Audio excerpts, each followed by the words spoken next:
There goes my timer. Hi, everybody. Welcome to the Morning Muffin Show.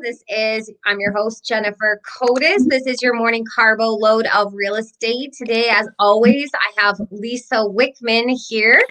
Good morning. How are you today? And today we have Wendy Haisley, and I'm going to post this here from Markey and Sweevil Law Firm in Maple Grove, talking today with us about deferment forbearance Part 2. So part 1, Wendy, just to let you fill in, we talked about what it was like to purchase with a deferment and a forbearance on your record. We spoke to Jody Hippen of Wintrust Mortgage on Friday about it. But I would like to talk to you today about the long-term effects that you see coming across. Tell us a little bit about your position, how it came about in the first housing crisis in 2008 to 2011. Sure. I actually was a real estate agent for 30 years. And in 2009, Jeffrey's wife, the attorney, and I started a program where we represent homeowners in the short sale approval process of their property.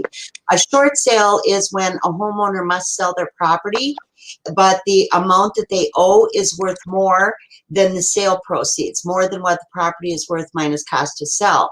So they can still sell, but it's about a 2-month process with their lender where we have to get the lender to okay this sale, approve the short sale for release of lien, and waive the balance of the debt to the homeowner. So basically how it works is a real estate agent lists the property, it's their client, and they refer them to us for this no charge legal representation. Again, we've been doing this since 2009, and we have successfully helped over 4,000 homeowners get their short sale approved and closed. So that's basically what we do. And because we work with these banks, all the banks every day, we also understand all of their loss mitigation processes, which include mortgage forbearances, foreclosure, short sale, and deed in lieu. We only represent homeowners in the short sales, but we can answer questions about all of the other processes that go on at the banks for people who are in trouble with their mortgage payments. Wow, that is so much.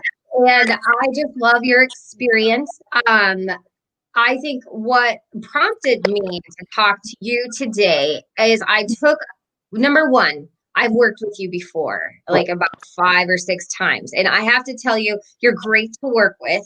The process is changing, I feel like, every day.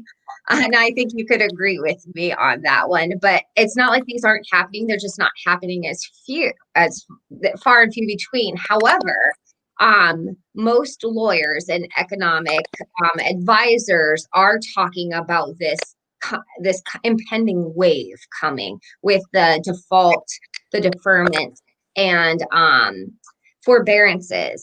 Can we just talk specifically about your caseload that you currently have on your desk and how it relates to the COVID-19 pandemic crisis? Not to give specific numbers to clients, but I will tell you this. We've been doing this since 2009. We had a continual increase in the number of clients we were representing in short sales all the way through about 2013.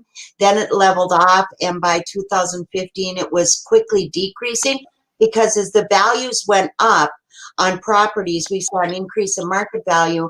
A lot of people that got into financial trouble were able to sell their home prior to foreclosure, and they had equity. So fewer of them were short sales. Okay. So, however, with the impact of COVID, we have a real high percentage of unemployment, therefore a high percentage of people unable to sustain their mortgage payments. And a lot of those have become short sales. A lot of the short sales we have right now are people who are negatively affected economically due to COVID, job loss, income loss, and so on. And they bought in the last 2-3 years. So therefore, they didn't have the equity. So now when they have to sell, after paying the realtor commissions and tax expirations and cost to sell, they're underwater on the mortgage, and we have to get the short sale lender approval in order to close those transactions. But speaking of that, we had declining numbers from 2015 through 2019. But right now, we have 5 times as many active short sales as we had 6 months ago. 5 times as many. 5 times. 5 That's times. a lot. That's a big number. 500% increase in the last, really in the last 4 months, as compared to the last 2-3 years. So there are a lot of people in trouble out there. And this is going to increase exponentially once these mortgage forbearances expire and people are no longer in forbearance and they're unable to continue to make their mortgage payments. Okay, before we get there, can we talk about the people that are in default versus the people that are in the CARES Act? Yeah, I was listening to an economic advisor just last week that said that right now mortgage defaults are the highest they've ever been since 2011. Oh my So goodness. since the last housing crisis, we have as many people in default now as we did then. Less are in foreclosure because of the forbearance programs, but when those expire next year, that's when we'll likely have a significantly increased, exponential increase in the amount of foreclosures. So the as of, just to let you know, just with the active short sales on my desk alone right now, 10%, all of them are in default, but only 10% of them are in forbearance. So 90% of those people I'm working with are in default, but not in forbearance. And the government says that right now there are 4.8 million homes. That's not people, that's 4.8 million homes. So that's really about 15 million people that are in forbearances. The number that are actually in default, we have no idea. That number is not available, but just based on the people we're working with, it could be as much as 10 times as many homes as what are in forbearance. And I'm sorry, Lisa, go ahead. Well, this is going to change too and get worse, just not only when the forbearances come, but at the end of December, a lot of people's unemployment is going to run out. Correct. Plus, we've got another lockdown situation across the country. And we have a lockdown. Right. So we're going to have people that were able to make their mortgage payments now because of the new lockdown. They're going to join the people who couldn't make their mortgage payments. So the number of people in default are going to go up exponentially again because of the new lockdowns. Do you find it beneficial for people to take advantage of the CARES Act versus just defaulting on their mortgage, and why? Can we talk about the CARES Act, what that is? So, or for our audience? audience? Oh, yeah. There's a ton of stuff in the CARES Act, okay? All kinds of briefly.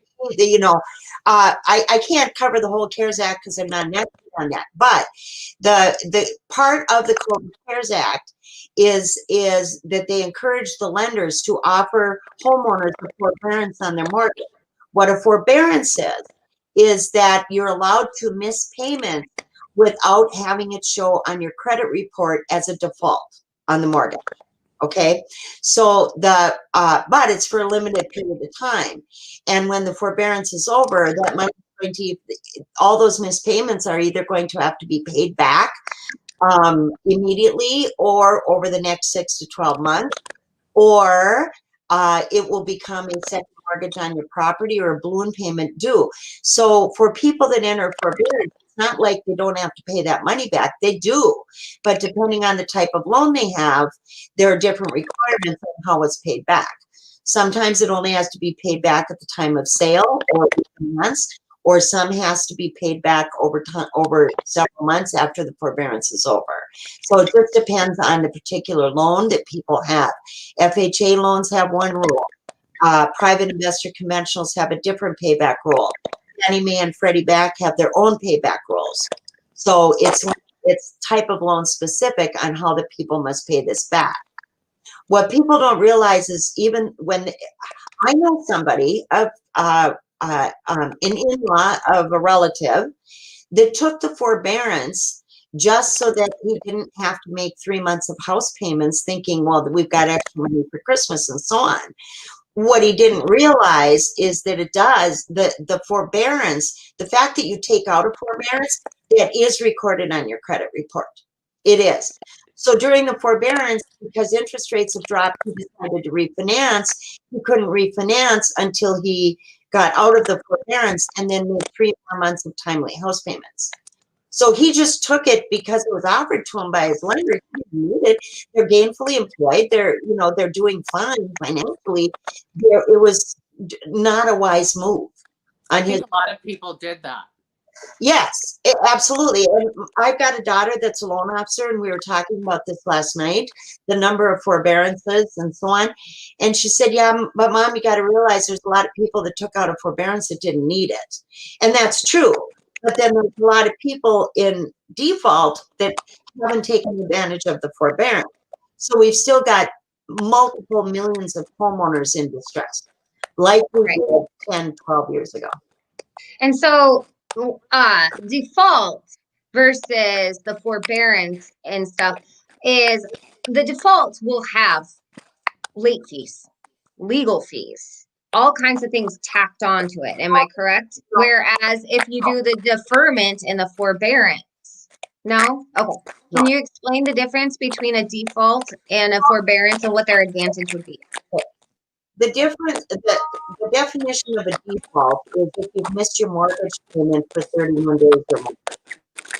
There's some kind of sound coming in the background. I don't know. Do you hear it?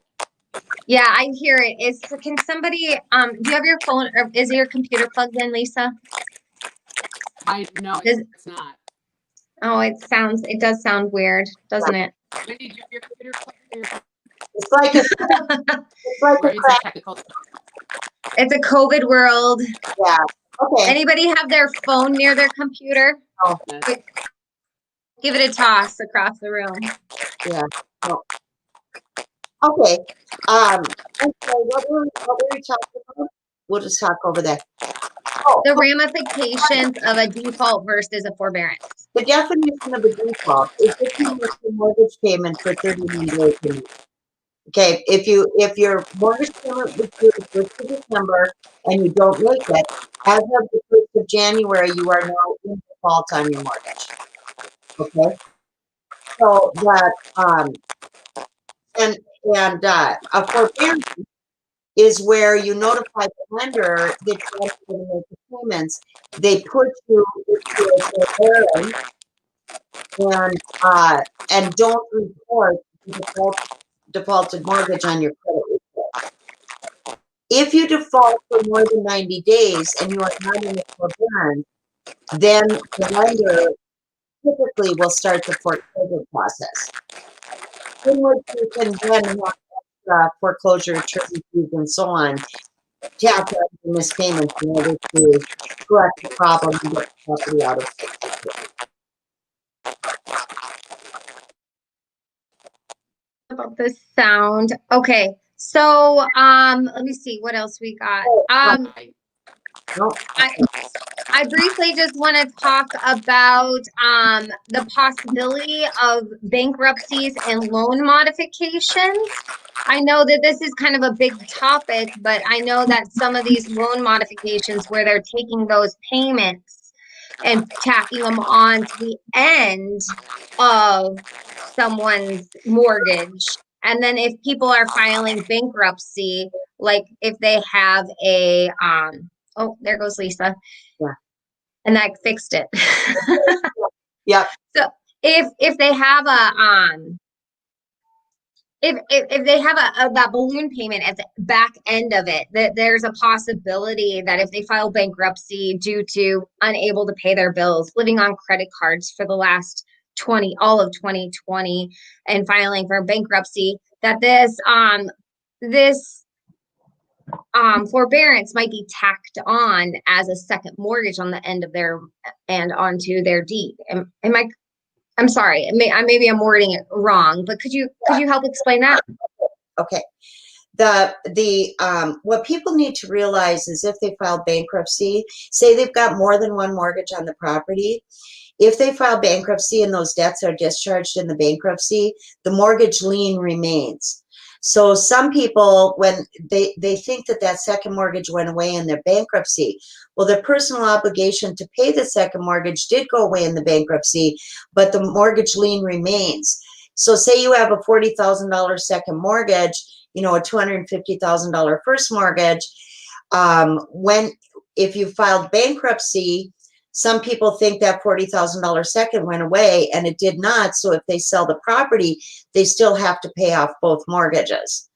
So it's very important for people to understand that and check the title before they list the property, so they know how many mortgages are there and what those payoffs are. Also, if anybody ever took out a loan modification, in almost all cases, all the missed payments that before the loan got modified are put on their title as a partial claim second mortgage. A lot of homeowners are unaware of that because they didn't read their loan mod documents when they signed them, and there's no payments due on that second mortgage, so they don't realize it exists. So again, if somebody was doing a loan mod, they might have had $30,000, $40,000 in missed payments before the loan was modified, and they started making regular payments again. And that $40,000 became a partial claim second mortgage, and it must be paid off in order to sell or refinance the property. So again, important to check title. With these mortgage forbearances that are going on right now, some of those, once the forbearance is over, as an FHA mortgage, as an example, they will put the people into a loan modification, take all those payments missed through the forbearance, and put it on the title as a second mortgage. So there's, and that's just some of the forbearances. Some of them, it's a balloon payment at the end. Some of them, they have to make up the payments over the next year. So they're all different. So it's critically important that if homeowners are considering a forbearance, that they talk to their lender and find out how and when the missed payments need to be paid back. I love this. Okay, we ran out of time, you guys. Lisa, it's good to have you back. Sorry. It fixed the sound though. Yeah. Okay, you guys, if you have any questions in regards to this and you want to speak one-on-one to somebody, you get, I will add a link to Wendy's information as well as mine and Lisa's, and you guys can give us a call. We understand that there's a lot of shame and a lot of fear around these, and there doesn't have to be. We're all in this together. Nobody knows what life is like in a COVID world or after a COVID world. And it helps to have somebody to be able to, even if we don't know the right questions to ask, we can find a path for everyone. Am I correct? The main thing is none of us are attorneys, so we don't give legal advice. Right. However, we can get factual answers to factual questions for you, and give you legal resources to contact for legal advice in the event that you need it. I love that. Perfect. Thank you. Yeah. All right, you guys. But for more information, check out the rest of our sites. Wendy, thank you so much. Have a beautiful, beautiful Monday. Thank you so much for coming on. Thanks, Wendy. Yes. Okay. Bye-bye. Okay. Great day. Bye.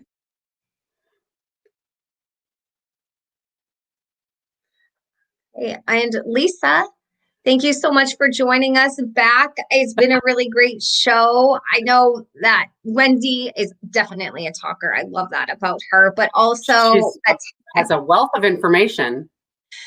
I know. I feel bad. I did all the talking again, but then the technical difficulties happened. It wasn't my fault this time. High five. I don't know what happened. I think it was my phone, but maybe just because the battery was running low. I don't know. Anyway. Maybe. Okay, you guys, this is a huge topic.